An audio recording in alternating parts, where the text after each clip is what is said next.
बिस्मिल्लाहिर्रहमानिर्रहीम। अस्सलाम वालेकुम। आप यूट्यूब चैनल देख रहे हैं और मैं हूँ काशिफ खग्गा। हारून रशीद के ज़माने में बहलोल रहमतुल्लाह अलैह नामी का एक बुज़ुर्ग गुज़रे हैं। वो मजज़ूब और साहिब हाल थे। हारून रशीद उनका बड़ा एहतराम करता था। हारून रशीद की बीवी ज़ुबैदा खातून भी एक नेक और पारसा औरत थी। उसने अपने महल में 1000 ऐसी खादमाएँ रखी हुई थीं जो कुरान की हाफ़िज़ा और कारियाँ थीं। उन सब की ड्यूटी मुख्तलिफ़ शिफ्टों में लगी हुई होती थी। चुनाचे उसके महल से 24 घंटे उन बच्चियों के कुरान पढ़ने की आवाज़ आ रही होती थी। उसका महल कुरान का गुलशन महसूस होता था। एक दिन हारून रशीद अपनी बीवी के साथ दरिया के किनारे टहल रहा था कि एक जगह बहलोल दना को बैठे हुए देखा। उसने कहा, अस्सलाम वालेकुम। बहलोल दना रहमतुल्लाह अलैह ने जवाब दिया कि वालेकुम अस्सलाम। हारून रशीद ने कहा, बहलोल क्या कर रहे हो? उन्होंने कहा कि मैं रेत के घर बना रहा हूँ। पूछा, किसके लिए बना रहे हो? बहलोल ने जवाब दिया कि जो आदमी इसको ख़रीदेगा मैं उसके लिए दुआ करूँगा, अल्लाह रब्बुल इज़्ज़त उसके बदले उसको जन्नत में घर देगा। बादशाह ने पूछा, बहलोल इस घर की कीमत क्या है? उन्होंने कहा कि सिर्फ 1 दिनार।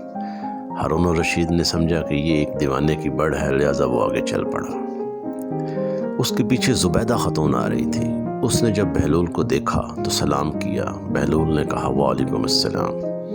उन्होंने भी वही पूछा कि बहलोल क्या कर रहे हो? तो बहलोल ने कहा कि मैं रेत के घर बना रहा हूँ। उसने पूछा, किसके लिए बना रहे हो?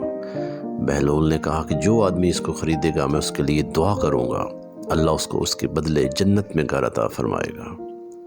उसने पूछा, बहलोल इस घर की कीमत क्या है? बहलोल ने कहा कि सिर्फ 1 दिनार। ज़ुबैदा खातून ने फ़ौरन दिनार निकाल कर उसको दे दिया और कहा कि मेरे लिए दुआ करना। वो दुआ करवा कर आगे चली गई। रात को जब हारून रशीद सोया तो उसने ख्वाब में जन्नत के मनाजिर देखे, आबशारें देखी, फल फूल देखे और बड़े बड़े ऊंचे ऊंचे खूबसूरत महल्लात देखे।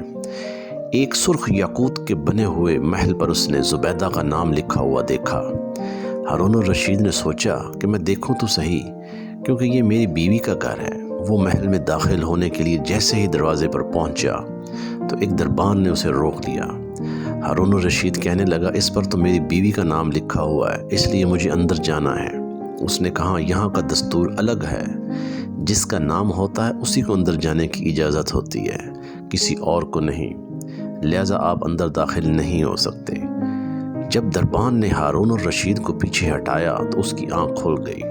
उसे बेदार होने पर फ़ौरन ख्याल आया कि मुझे तो लगता है कि बहलोल की दुआ ज़ुबैदा के हक़ में अल्लाह रब्बुल इज़्ज़त के यहाँ कबूल हो गई। फिर उसे अपने इस अफसोस पर सारी रात नींद ना आई। वो इधर उधर करवटें बदलता रहा। सुबह हुई तो उसके दिल में आया कि आज फिर मैं ज़रूर दरिया के किनारे जाऊँगा। अगर मुझे बहलोल मिल गया तो मैं भी उससे दुआ करवाऊँगा।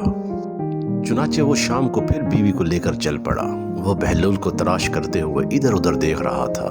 उसने देखा कि एक जगह बहलोल बैठा उसी तरह का मकान बना रहा है। उसने कहा, अस्सलाम वालेकुम। बहलोल ने कहा, वालेकुम अस्सलाम। हारून रशीद ने पूछा, क्या कर रहे हो? बहलोल ने कहा कि मैं घर बना रहा हूँ। उसने पूछा, किसके लिए? बहलोल ने कहा कि जो आदमी ये घर ख़रीदेगा मैं उसके लिए दुआ करूँगा, अल्लाह ताला उसको जन्नत में घर देगा। हारून रशीद ने पूछा, बहलोल इसकी कीमत क्या है? बहलोल ने कहा कि इसकी कीमत पूरी दुनिया की बादशाही है। हारून रशीद ने कहा, इतनी कीमत तो मैं दे नहीं सकता, लेकिन कल तो इसे 1 दिनार के बदले दे रहे थे और आज पूरी दुनिया की बादशाही मांगते हो। बहलोल ने कहा, बादशाह सलामत, कल बिन देखे मामला था, आज देखा हुआ मामला है। कल बिन देखे सौदा था इसलिए सस्ता मिल रहा था, और आज चूँकि देख के आए हो इसलिए अब इसकी कीमत ज़्यादा देनी पड़ेगी। तो मेरे भाइयों और दोस्तों, जैसे हमने आज अल्लाह ताला के हुक्म और नबी अकरम सल्लल्लाहु अलैहि वसल्लम के तरीक़े को भूल बैठे हैं और ज़िंदगी गुजार रहे हैं, लेकिन जब मौत के वक्त हम सब चीज़ें देखेंगे तब हम ख्वाहिश करेंगे काश हम दुनिया में ये चीज़ कर लेते, लेकिन उस वक्त पूरी कायनात भी आपके हाथ में आ जाए तो भी आप वो चीज़ नहीं ख़रीद सकेंगे। तो अल्लाह ताला ने आज हमें वक्त दिया है, टाइम दिया है, मौका दिया है कि मेरे हुक्म को मान लो, मेरे नबी के तरीक़े को अपना लो तो कामयाब हो जाओगे। اصل کامیابی تو آخرت کی کامیابی ہے۔ جب نامہ اعمال ہمارے دائیں ہاتھ میں دیا جائے گا تو وہ خوشی سے بندہ لہرا رہا ہوگا کہ میں کامیاب ہو گیا، میں کامیاب ہو گیا۔ اصل کامیابی تو وہ ہے۔ آج کل کی دنیا کی کامیابی تو کوئی کامیابی نہیں ہے، یہ تو چند دنوں کی، چند گھنٹوں کی اور چند سیکنڈ کی کامیابی ہے۔ اللہ تعالی ہمیں اس کامیابی کے لیے تیاری کرنے کی توفیق عطا فرمائے جو کبھی ختم نہیں ہوگی۔ اللہ تعالی ہم سب کو جنت الفردوس میں اعلیٰ مقام عطا فرمائے اور ہمیں نیک کام کرنے کی توفیق عطا فرمائے۔ اور جب ہمارا آخری وقت ہو، خاتمہ ایمان پر ہو، تو زبان پر صرف ایک کلمہ ہو، لا الہ الا اللہ محمد الرسول اللہ۔